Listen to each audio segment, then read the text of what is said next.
அஸ்ஸலாமு அலைக்கும் வரஹ்மத்துல்லாஹி வபரகாத்துஹு. எல்லாம் வல்ல ஏக இறைவனின் அடியார்களே, அன்பார்ந்த சகோதரர்களே, சகோதரிகளே, பெரியவர்களே, தாய்மார்களே, நாம் இந்த ரமலான் மாதத்தை அடைந்திருக்கிறோம்.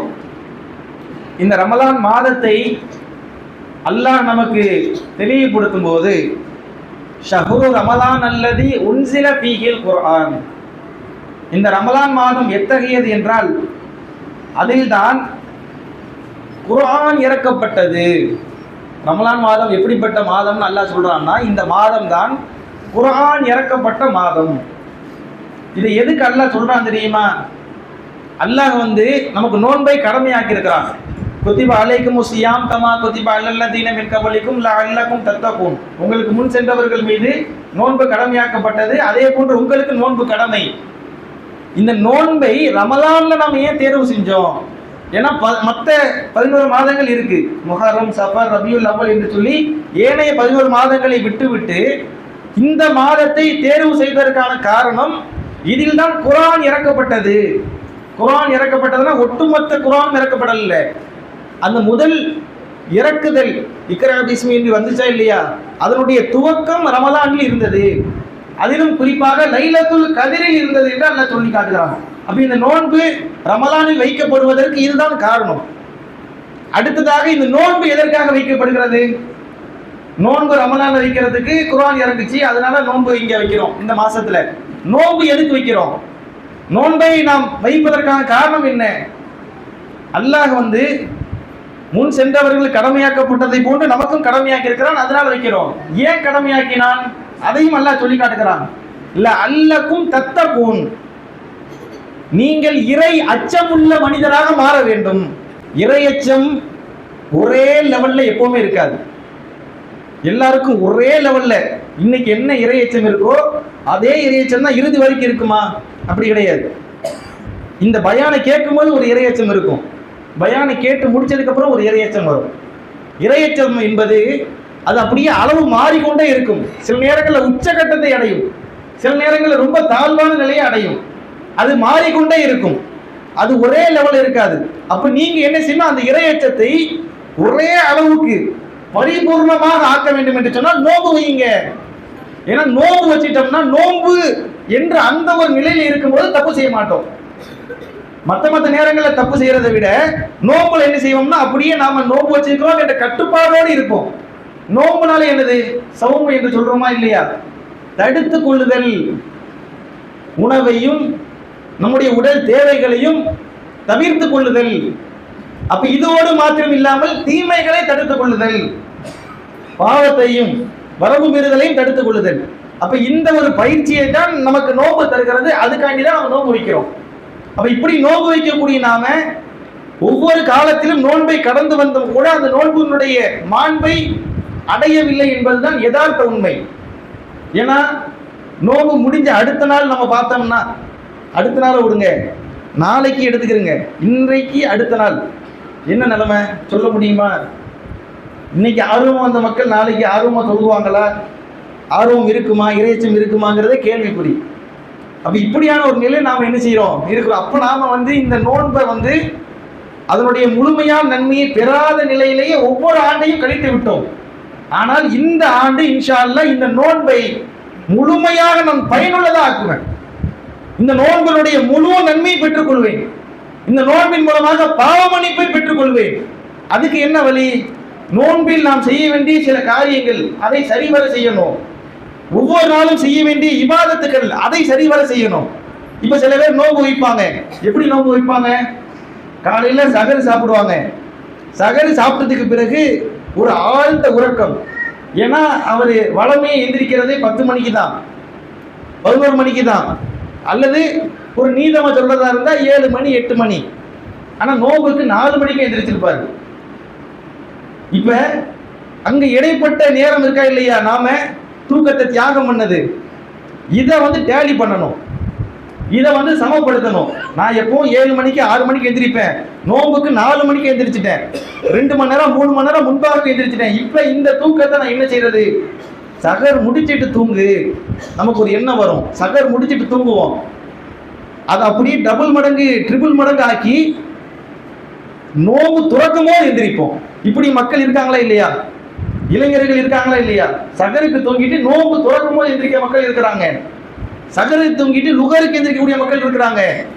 லுகர் தொழுவையை தாண்டி எந்திரிக்கக்கூடியவங்க இருக்கிறாங்க. ஏன்? நான் சகருக்கு காலைல கண் விழிக்கல, எவ்வளவு கஷ்டம். அப்ப அந்த 2 மணி நேரம் 3 மணி நேரம் தூக்கத்தை என்ன செஞ்சாங்கன்னா இங்க வந்து நிவர்த்தி செஞ்சுட்டாங்க. அப்ப நோம்புல பாதி நோம்பு காலியா போச்சு. இன்னும் எவ்வளவு நேரம் இருக்கு? 12 மணில இருந்து 6 மணி வரைக்கும் இன்னும் 6 மணி நேரம். 6 மணி நேரத்துல நம்ம என்ன அமல் செய்வோம்? நோம்பு இறையச்சம் தரத்துக்கு தானே. இறையச்சம் தரக்கூடிய ஒரு காரியத்தையும் செய்யலையே. இது போக பாவமான தீமையான மற்ற காரியங்கள், ஃபேஸ்புக்கை எடுத்து பார்க்கறது, படம் பார்க்கறது, கேம் விளையாடுறது, பார்ட்னர்ஷிப் போட்டு விளையாடுறது, அல்லது ஊரா சுத்துறது, வீணான பேச்சு, தேவையற்ற பேச்சு. பொதுவாக நாம சொல்றதா இருந்தா ரமலான் வந்தாலே பிரச்சனையும் சேர்ந்து வரும்னு சொல்லுவோம். இது வளமை, நாம் அப்படி ஆக்கி வச்சிருக்கிறோம். ரமலான் வந்துருச்சாங்க, கூடவே சேர்ந்து ஏதாவது ஒரு பிரச்சனையை கொண்டு வருவோம். ஆனால் ரமலானில் தான் பிரச்சனை இருக்கக்கூடாது, சண்டை சச்சரவுகள் இருக்கக்கூடாது, மனஸ்தாபங்கள் இருக்கக்கூடாது. அப்படி ஏற்பட்டாலும் கூட அதை நாம் என்ன செய்யணும்? விட்டுவிட வேண்டும். ரசூல் நமக்கு அப்படி தானே சொல்கிறாங்க. உங்கள்கிட்ட யாராவது சண்டைக்கு வந்தால் கூட, பிரச்சனை பண்ண வந்தால் கூட, நீங்கள் அப்போ அவங்கள்ட்ட சொல்ல வேண்டிய விஷயம் என்ன தெரியுமா? சாயிமுன், நான் நோம்பாடி, நான் இப்போ பிரச்சனை பண்ணுற நிலைமையில இல்லை, என் பக்கம் நியாயமே இருக்கட்டும், இப்போ நான் அதை பற்றி பேச விரும்பல, நான் நோம்பு முடிச்சிருக்கேன். நோம்பால் என்ன செய்யணும்?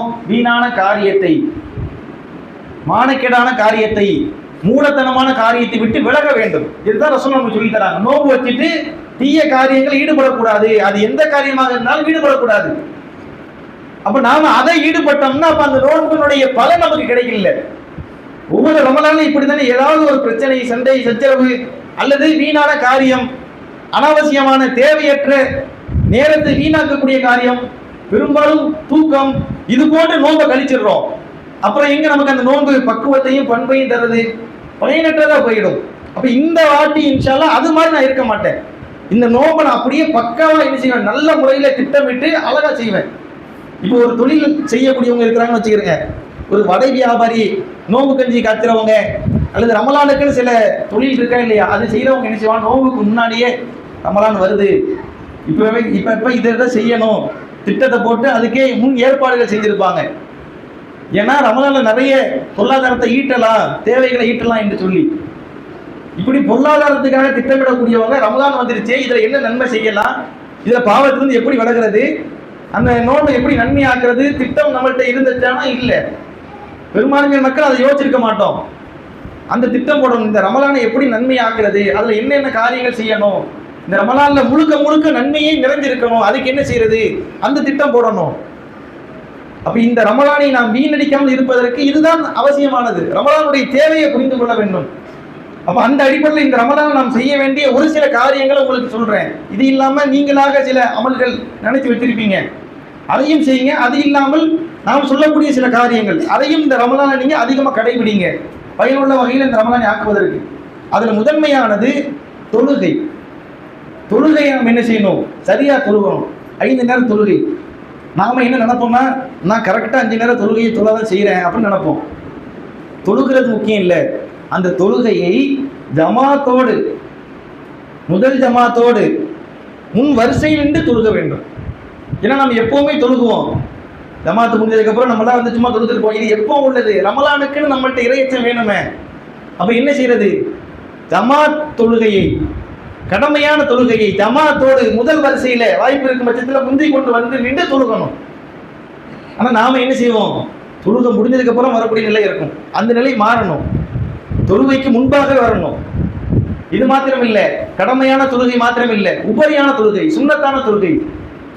அது முன்பின் சுன்னத்தாக இருக்கலாம், அல்லது லுகா தொழுகை, இரவு தொழுகை, பள்ளிவாசலுக்குள்ள வந்தான தொழுக வேண்டிய தொழுகை, உதவு செய்ததற்கு பிறகு செய்ய வேண்டிய தொழுகை என்று இந்த தொழுகையாக கூட இருக்கலாம். இதை நிறைவேற்றுவது, உபரியான தொழுகைகளை நிறைவேற்றுவது. அப்ப நம்ம அதுக்கு என்ன செய்யணும்? ஜமாத் தொழுகை. ஜமாத் வந்து இப்ப லுகரு 12:59 ஜமாத்து, கரெக்டா 12:50 வரக்கூடாது, 12:59 வரக்கூடாது, பாங்குக்கே வந்துடணும். பாங்குக்கே வந்துட்டோம்னா நீண்ட இடைவெளி இருக்கா, அரை மணி நேரம் இடைவெளி இருக்கா, அதுல முன் சுன்னா தொழுதுடலாம், குர்ஆன் ஓதலாம், திக்ர் செய்யலாம், பாவமன்னிப்பு கேட்கலாம், அதெல்லாம் நம்மள்ட்ட வந்துடும். அப்போ முன்கூட்டியே வருது, முன் சுண்ணத்து தொழுதெல்லாம் இந்த காரியங்களை செஞ்சிடலாம். அப்புறம் உடனே வெளியே சிட்டா பறந்துடாம பின் சுண்ண தொழுதுட்டு துவா செஞ்சுட்டு திக்ர் செஞ்சுட்டு போறது, இது உபரியான தொழுகையெல்லாம் என்ன வந்துடும். இது மாதிரியான தொழுகையில் என்ன செய்யணும்னா கண்டிப்பாக நாம் செய்வதற்கு முன் வர வேண்டும். அடுத்ததாக குர்ஆன் ஓதுதல். இந்த குர்ஆன் இறக்கப்பட்டதுனால தான் இந்த ரமலான்ல நோன்பு கடமை. அப்போ இந்த குர்ஆனுக்கு ஒரு மதிப்பு இருக்கா இல்லையா? இன்னும் ரசூலா காலத்துல ஜிப்ரீல் அலைஹிஸ்ஸலாம் அவங்க என்ன செய்வாங்கன்னா ஒவ்வொரு ரமலானிலும் முழு குர்ஆனையும் சரிபார்ப்பார்கள், ஓதி காட்டுவார்கள் ரசூலுல்லாவுக்கு. ரசூலுல்லா அதை ஓதி சரிபார்ப்பார்கள் என்று பார்க்கிறோம். ரசூலுல்லா ஒவ்வொரு ரமலான்லையும் என்ன செய்வாங்க, முழு குர்ஆனையும் ஓதுவாங்க. இது இல்லாம அவங்க தொழுகையில ஓதுறது ஒண்ணு. தொழுகையில ஓதுறதுன்னா நம்மளே மாதிரியே குறைச்சு ஓத மாட்டாங்க, நீண்டு. ரசூலுல்லாவுடைய இரவு தொழுகையெல்லாம் பார்க்கும்போது பக்கரா, ஆல் இம்ரான், நிசா ஒரு தொழுகையிலே இவ்வளவு உதவி ஓதுறத பார்க்கிறோம். அப்ப நாம அந்த அளவுக்கு ஓத மாட்டேங்கிறோம்.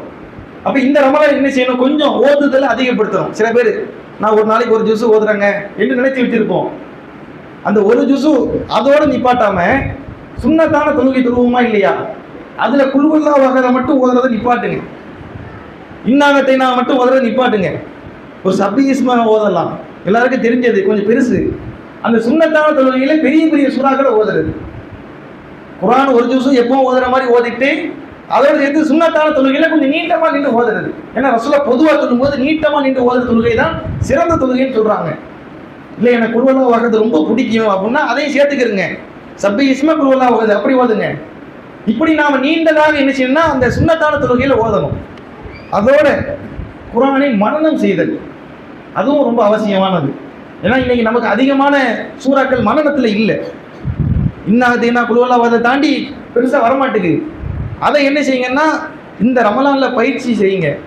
ஒரு நாளைக்கு 10 வசனம். அல்லாஹ் நமக்கு எப்படி இந்த குர்ஆனை மனப்பாடம் செய்யறதுக்கு ஒரு வாய்ப்பை கொடுத்துருக்கானா, நீங்கள் ஒவ்வொரு தொழுகையிலையும் அந்த குர்ஆனை ஓதலாம். இன்னைக்கு ஒரு 10 வசனம் மனப்பாடம் பண்ணிட்டோமா, அப்போ என்ன செய்யலாம்னா சுன்னத் தொழுகையில் அதை கூட சேர்த்துக்கிடலாம். அந்த 10 வசனத்தை ஒரு நாளைக்கு முன் சுன்னத்து பின் சுன்னத்து எல்லாத்துலேயும் அந்த 10 வசனத்தை மனப்பாடம் பண்ணோம்னா நமக்கு அழகாக அது மைண்டில் வந்து நின்றுடும். அப்படி என்ன செய்யலாம், நாம ஓதலாம். குர்ஆனை ஓதுறது முடியும் பட்சத்தில் தமிழாக்கத்தை படிக்கிறது, தமிழையும் படிக்கலாம். ஆனால் இதுக்கெல்லாம் நேரம் இருக்குமா? பட்டியல் நீண்டு கொண்டே போத மனசில் வரும். அல்லாஹ் பரக்கத்து செய்வான். நீங்கள் முன் வாங்க, செய்யணும்னு முன் வாங்க. அந்த நேரத்தில் அல்லாஹ் என்ன செய்வான், பரக்கத்து செய்வான். அடுத்ததாக மிக முக்கியமானதாக பிரார்த்தனை, துவா செய்கிறது. அதில் ஸ்பெஷலாக வந்து இரவு நேரங்களில், சகர் நேரங்களில் பெரும்பாலும் நாம் என்ன செய்வோம், சகர் நேரங்களில் இன்றைக்கி நாம் இந்த பசங்களுடைய வட்டாரத்தை பார்க்கும்போது ரொம்ப கவலைக்குரியதாக இருக்குது. இப்போவுமே நாங்கள் அங்கேருந்து வரும்போது பாதையை மறைச்சி கிட்டத்தட்ட ஒரு 100 பசங்க போய்கிட்டு இருக்கிறாங்க. இப்போ வர வழியில் இந்த பசங்க வந்து இன்றைக்கி நைட்டு பூரா இப்படி தான் சுற்றிக்கிட்டு இருப்பாங்க, சகர் வரைக்கும் இப்படி தான் சுற்றிக்கிட்டு இருப்பாங்க. சகரில் ஃபுல்லாக என்ன செய்கிறது, தெருவா சுற்றுறது, கேரம் போர்டு விளாட்றது, ஃபோனை ஃபோனில் வச்சு விளாட்றது, இப்படியே இருப்பாங்க. தூக்கம்லாம் கிடையாது ரோம்பில். சரி, தூக்கம் இல்லாமல் இபாதத்துலையாவது ஈடுபடுறாங்கன்னா அதுவும் இல்லை. அப்போ அந்த சகர் நேரத்தில் இருந்துச்சுன்னா பாவ மன்னிப்பு கேட்கணும். அது ரொம்ப அல்லாஹ் நமக்கு வலியுறுத்தக்கூடிய ஒன்று. அல்லாஹ் எப்படின்னா நம்மள்கிட்ட ரிக்வஸ்ட் வைக்கிறான், கோரிக்கை. என்கிட்ட பாவ மன்னிப்பு கேட்கக்கூடியவங்க இருக்கீங்களாப்பா, கேளுங்க, நான் உங்களுக்கு பாவ மன்னிப்பு கொடுக்குறேன். அல்லாஹ் எப்படி சொல்லணும், நம்ம போய் கேட்கறது ஒன்று. இப்போ நாம போய் ஒரு ஆள்கிட்ட வந்து எனக்கு இதை கொடுங்க அப்படின்னு கேட்கறதுக்கும் அல்லாஹ் போய் நம்மள்ட்ட கேட்கறது வித்தியாசம் இருக்கா இல்லையா? அல்லாஹ்வே கேட்குறான், நீ என்கிட்ட கேளுப்பா, நான் உனக்கு தர்றேன், நீ கேட்டா உனக்கு கிடைக்கும். அல்லாஹ்வே நம்ம இடத்தில் கோரிக்கை வைக்கிறான், நீ கேளு. அப்ப அந்த நேரத்துல சகர் சாப்பிட்றதுக்கு மட்டும் எந்திரிக்காம அந்த நேரத்துல கொஞ்சம் என்ன செய்யணும், துவா செய்யணும், பிரார்த்தனை. இது இல்லாம ஒவ்வொரு தொழுகைக்கு பிறகும் நேரம் கிடைக்கும் போதும் துவா செய்யுங்க. கண்டிப்பா பாவ மன்னிப்பு அது ரொம்ப அவசியம். அஸ்தகுஃபிருல்லாஹ் வ அத்தூபு இலைஹ், இதை ரசூலுல்லாஹ் என்ன செய்வாங்கன்னா ஒவ்வொரு நாளும் பாவ மன்னிப்பு 100 தடவை சொல்லுவாங்க. பாவ மன்னிப்பு கேளுங்க. இந்த ரமலான் நம்ம விட்டு போகும்போது அப்படியே பாவம் துடைக்கப்பட்ட நிலையில் நம்ம போகணும். குர்ஆன் ஓதுறது, தொழுகிறது, பாவ மன்னிப்பு, துவா செய்கிறது. அடுத்து தான தர்மங்கள், பிற மனிதர்களுக்கு தான தர்மம் செய்கிறது, நோன்பாளிகளுக்கு நோன்பு திறக்க ஏற்பாடு செய்கிறது, அல்லது தெரிஞ்சவங்களுக்கு உதவி செய்கிறது. இது மாதிரியா ஒவ்வொரு நாளும் செஞ்சு வாங்க. இப்போ இதெல்லாம் நம்ம செய்யும்போது இந்த ரமலான் நமக்கு பயனுள்ளதாக இருக்கும். இல்லை அப்படின்னா எப்போவும் என்ன நிலைமையும் அதே மாதிரி தான், அதே நிலையில் ரமலானை கடந்து போயிடும். அப்போ இதை நாம் உங்களுக்கு ஒரு ஆரம்பமாக அறிவுறுத்துகிறோம். இதை உங்களுடைய வாழ்க்கையை நீங்கள் இன்ஷால்லா கடைபிடிங்க. இன்னும் நீங்கள் ஒரு பெரிய பட்டியலை போட்டு வச்சுருப்போம், அதை அனைத்தையும் இந்த ரமலானில் செயல்படுத்துங்க. இது இல்லாமல் நம்முடைய தேவைகள் என்று சிலது இருக்கும், தேவைகள், வேலைகள், அதை நீங்கள் நிறைவேற்றி செய்யுங்க. இதுக்கும் கண்டிப்பா நேரம் ஒதுக்குங்க. இன்ஷால்லா அல்லாஹ் இந்த ரமலானை நமக்கு பயனுள்ளதாக ஆக்க வேண்டும். இன்னைக்கு ரமலானுடைய துவக்கம் என்பதால் இந்த தகவலை உங்களுக்கு தெரிவிச்சிருக்கிறோம். அஸ்ஸலாமு அலைக்கும் வரஹ்மத்துல்லாஹி வபரகாத்துஹு.